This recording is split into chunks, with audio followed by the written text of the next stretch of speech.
Muito bem, 7h12 agora. Vamos trazer a participação do advogado e professor especialista em administração pública, o Matheus Delbon, que está com a gente. Matheus, bom dia.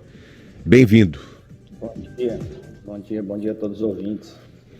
Bom, você deve ter acompanhado aí que uma mulher foi picada ontem em um ônibus do transporte coletivo aqui de Ribeirão Preto, né?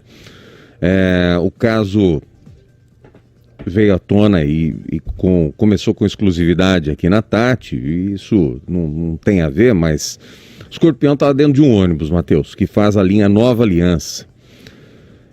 Como é que a gente pode, no teu caso, né, você analisar aí a questão, né? Recebe 17 milhões, a empresa ou as empresas recebem 17 milhões e não cuidam nem da sua asepsia, né? Que a gente vem falando aqui há muito tempo da asepsia com relação ao coronavírus. E agora, identificado, o escorpião picou uma senhora. Como é que você consegue entender isso daí, Matheus? Pode ser um caso isolado, né? Um caso fortuito, pode ter entrado com algum passageiro, aí a gente não pode generalizar o caso, mas cabe, a meu ver, a Transerp, como gestora do contrato de concessão, criar regras, né? Eu estava conversando ontem sobre isso. É importante que ela possa, por exemplo, regular a situação. Então, a empresa alega que tomou todas as cautelas possíveis, né, que faz o necessário. Não sei. Então, a questão, muitas vezes, é assim, criar uma ata conjunta que estabeleça as regras. Olha, de quanto tempo vai ser feita a detetização dos ônibus, se pode ter algum tipo de criação de vetor nas garagens, isso entra nos ônibus durante a noite, ou quando os ônibus estão em manutenção. Então, é um assunto assim, cabe fiscalização, cabe debate, né? Não dá para responsabilizar diretamente tanto a empresa de ônibus como a Transerp, mas elas são responsáveis para, em conjunto, encontrar solução para que isso não volte a acontecer ou que sejam identificadas as causas desse tipo de problema. Renato, Matheus, advogado e professor. Doutor, se existe uma empresa responsável pelo transporte coletivo, que é responsável também pelo trânsito em Ribeirão Preto, que é o caso da Transerp, ela tem responsabilidade sobre isso. Principalmente a responsabilidade do homem público não é apenas ocupar cargos, mas é fazer que esses cargos tenham validade, né? Obviamente que o senhor começou dizendo pode ser um caso fortuito, tomara que seja, ninguém está dizendo que... Mas não é o primeiro que acontece em Ribeirão Preto, né? Não é a primeira vez que isso acontece. Os animais peçonhentos já foram encontrados em ônibus em muitas oportunidades. Se você conversar com os motoristas das empresas, eles vão dizer que todos os ônibus estão invadidos com aquela baratinha pequenininha, coisa e tal, e o escorpião vai atrás, né? Nós não podemos também ficar acreditando na má sorte. Pode ser um passageiro, pode ter caído de uma árvore, pode ter o escorpião ter criado asa, a gente não sabe, ter voado, pode, mas é para isso que existe a asepsia. A empresa solta uma nota cínica, mentirosa, não diz, inclusive, o ônibus que ontem circulou e que estava esse escorpião, a empresa tinha por obrigação recolhê-lo e fazer uma asepsia por completo. E fazer uma vistoria por completo, em cima, embaixo, por dentro, por fora, de todos os jeitos. Não é muito cômodo a gente ficar esperando, né, e só jogando ao acaso, dizendo, talvez seja isso, talvez seja aquilo. Então, para quem não precisa fiscalização, então, eu não preciso da Transerp em Ribeirão Preto. É essa a minha colocação. Eu acho que é importante, assim, quando a gente faz uma concessão no serviço público, no caso do transporte é uma concessão, então nós vamos permitir que uma empresa privada administre. A responsabilidade de criar regras e de manter isso em funcionamento é do poder público. Lógico. Então, cabe à Transerp, por exemplo, quando a gente faz grandes concessões, vamos imaginar com rodovia, que também é um tipo de concessão. O governo do estado tem a Artesp, que é uma agência reguladora. O que faz uma agência reguladora? Fica criando regras o tempo todo, fica regulando a atividade. Então, lógico, quando você faz um contrato de concessão, não dá para prever tudo no primeiro momento, tudo que vai acontecer. Normalmente, quando a gente escreve contratos de concessão, a gente auxilia algum município, a gente sempre coloca uma possibilidade disso ir sendo ajustado por ata. Então, ao meu ver, a atitude correta da Coderp e do consórcio pró-urbano, ao identificar isso, teria sido convocar uma reunião, né, e fazer uma ata com quais as medidas que vão ser tomadas daqui para frente. Identificamos o problema, se o problema já é recorrente, isso deveria ter sido feito lá atrás. A partir de agora, olha, o cronograma de asepsia dos ônibus será mensais, semanais, aí é uma questão técnica, né, de alguém da área vai explicar como que é a melhor maneira de fazer essa asepsia. Essa ata passa a ter o valor de regra. Daí para frente, cabe a Transerp fiscalizar. Então, porque é muito fácil ficar jogando. A empresa fala, não, eu cumpro o contrato, eu cumpro as determinações. E a Transerp vem e fala, não, mas isso é a empresa. Tá, mas se as regras, se as determinações não são suficientes, a Transerp tem que motivar a empresa a criar novas regras. Esse é o papel embora ela não seja uma agência de reguladora, mas neste caso específico ela exerce a atividade de regulação do contrato. Então, isso é dinâmico, isso tem que ser feito a todo momento, né? Esses contratos vão durar 20 anos, é impossível imaginar que em 20 anos não vai acontecer nada de diferente. Nós já tivemos pandemia, agora nós temos problema com animais peçonhentos, então a questão é ser dinâmica, é ser proativa. Porque eu imagino que ela teria acalmado a situação, a sociedade, se ela tivesse chamado e dizer, olha, nós agora já temos um novo protocolo de asepsia para combate de animais peçonhentos, especial insetos. Né? E aí pode não dar certo esse protocolo também, fazemos outra ata, fazemos uma reunião, é o que a gente chama de liderança adaptativa, ou seja, tem que exercer uma liderança se adaptando sempre às situações que vão surgindo, né? Não ficar numa posição cômoda de empurra. Doutor, é passível, se a prefeitura resolver, né, de punição às empresas por essa situação, essa e outras, né? Deveria ter punição para falta de higiene, enfim, mas nesse caso, primeiro se vai haver uma apuração mesmo, né? Se a empresa vai checar, vai abrir o ônibus, vai verificar onde está, né? Agora, é possível que tenha uma punição? É possível, né? Precisamos aí verificar se há dolo ou culpa da empresa, né? Falei, pode ser um caso fortuito, não podemos descartar, por isso precisa ser investigado, precisa ser analisado o caso específico. Se houver negligência, por exemplo, olha, é de praxe desse tipo de setor fazer a detetização dos ônibus ou a lavagem de uma certa forma e ela não faz. Ela estaria sendo negligente, cabe punição. Pode ter uma certa culpa em perícia, olha, a garagem não está acondicionando os materiais de forma adequada, nós temos caixa de papelão, nós temos aí uma estrutura que pode pode criar insetos e pode criar animais peçonhentos. Então, pode ser apurado, mas é muito mais difícil apurar nesse sentido do que simplesmente, às vezes, se aceitar que um fato ocorreu, criar uma regra nova e daí para frente sim, porque se eu tenho um protocolo, se nós fizéssemos uma ata conjunta, determinássemos que a partir de agora a detetização é quinzenal, mensal, que a garagem tem que ter esse acondicionamento para evitar a criação de insetos, e daí para frente ela fiscaliza e multa, porque passa a ser mais objetiva. Na maneira que está, não dá para multar de forma objetiva. Nós precisaremos aí ter uma apuração do dolo e da culpa da empresa. O Giovanni Pucci está dizendo o seguinte: vereador, prefeito ou assessor usa o transporte coletivo quando? Não sei, sinceramente não sei.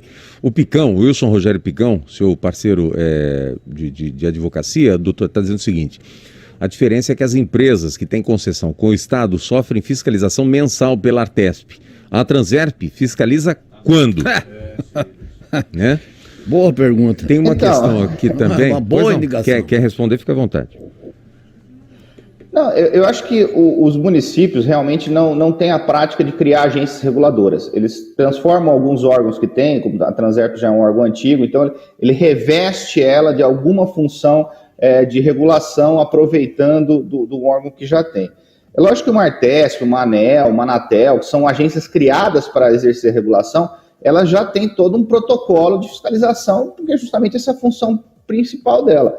E eu acredito que o Estado moderno, ele vai cada vez mais se usar de concessão. Então, talvez seja a hora dos municípios pensarem em ter mini agências reguladoras mesmo, com toda uma estrutura para fiscalizar, né? Para criar regras, para cancelar regras que já não fazem mais sentido, né? Podemos brincar, por exemplo, a Anatel, quando começou as concessões, tinham regras sobre orelhões, né? Isso não faz mais sentido, revisa-se a norma, substitui e continuamos regulando o serviço. Então, a Transerp, ela acumula outras atividades do controle do trânsito, então talvez por ela não ter esse DNA de agência reguladora, acaba que a fiscalização não ocorre. Eu não sei a periodicidade que ela faz a fiscalização, a Artesp realmente tem protocolos mais efetivos, né, como a gente citou como exemplo, mas nada impede pelo menos que a Transerp tenha um setor especializado em regulação do transporte público, para ficar determinando normas e fiscalizando. A Célia está dizendo o seguinte, ó. A Célia está dizendo o seguinte, doutor, a asepsia tem que ser diária. Me desculpa, está dizendo ela. Imagina se um restaurante não fizesse diariamente a sua asepsia. E se ele não faz, é multado. E ônibus, por que não é? A dona Lucy está enviando essa imagem pra gente aí, dizendo o seguinte, ó, bom dia, César, não é só o escorpião, não. Eu já vi barata, até camisinha dentro do ônibus do Jardim Paiva. Camisinha é preservativo, não é uma camiseta pequena, não. Ela manda essa foto aí pra gente. Olha lá no chão, olha lá no chão. Tá do lado ali, ó, pro lado de dentro ali, ó. Já pensou? Doutor Matheus, a gente falou da falta de fiscalização, né? Aglomerações nessa pandemia, a gente tá vendo imagens, inclusive aí, imagens recuperadas, né? Respeito à frota mínima exigida, aplicação de medidas preventivas contra a Covid, enfim. Qual deveria ser a atitude dos poderes? Tem 2, 3, são 3 em Ribeirão, diante de tudo isso, doutor? Vamos lá, do Poder Executivo é mais direto, mais objetivo, ele pode simplesmente determinar que a Transerp rever contrato, enfim, criar instrumentos aditivos ao contrato prevendo essas regras de fiscalização e exercendo, criando os protocolos. Ao Poder Legislativo, cabe, por exemplo, reestruturar a lei da Transerp, talvez revestindo ela de mais poder, criando um departamento específico, né? Caberia ao Legislativo rever a lei que institui ela, e ao Judiciário, né, cabe, por exemplo, num caso desse, discutir se há ou não culpa ou dolo da empresa e exigir algum tipo de ressarcimento à sociedade ou à pessoa em específica que também pode acionar a empresa e a prefeitura aí para obter seus direitos. Zé. Doutor, eu não sei se o senhor presta serviços a alguma entidade pública, alguma prefeitura, assessoria, esse tipo de coisa, né? Mas se no seu caso, se o senhor fosse contratado, o senhor teria que ser contratado através de um contrato, e esse contrato estaria todas as obrigações por parte do contratante como por parte do contratado. Se o senhor, como contratado, fosse quanto mais desobediente das ordens, das regras, ou seja, não obedecesse o regramento, né, que fosse feito, como as empresas de ônibus estão fazendo em Ribeirão Preto, andando muito abaixo da média necessária dos ônibus na cidade, não conseguiram ainda repor 100% das frotas nas ruas, porque dispensaram motoristas, alegando uma crise, a troca a venda de uma empresa para outras duas, aquela coisa toda. Os ônibus andam sujos, imundos, os ônibus têm escorpiões, os ônibus estão lotados, já partem dos seus postos, né? Nós estamos vendo imagens aí, a pandemia está no seu pior momento no Brasil. Nós estamos lamentando mais de 504 mil mortos no Brasil. E os ônibus, como está sinalizando ali a senhora, estão abarrotados, lotados. Agora, tudo isso chama-se fiscalização. Onde que o Ministério Público pode entrar nisso sem uma interferência, ou melhor ainda, fazendo uma interferência onde a classe política cinicamente se cala, cinicamente entrega 17 milhões antecipado às empresas e acha que está tudo certo. E o Ministério Público, alguém que já até perguntou antes de mim aqui, cruza os braços, fica simplesmente observando. O que a gente pode fazer em relação a tudo isso, doutor? O que nós podemos esperar em relação a isso? Vamos lá. A sociedade pode pressionar o Ministério Público, né? Pode pedir que ele ingresse com ação civil pública. Mesmo algumas associações aí teriam legitimidade para questionar esse contrato, enfim, as condições dos ônibus.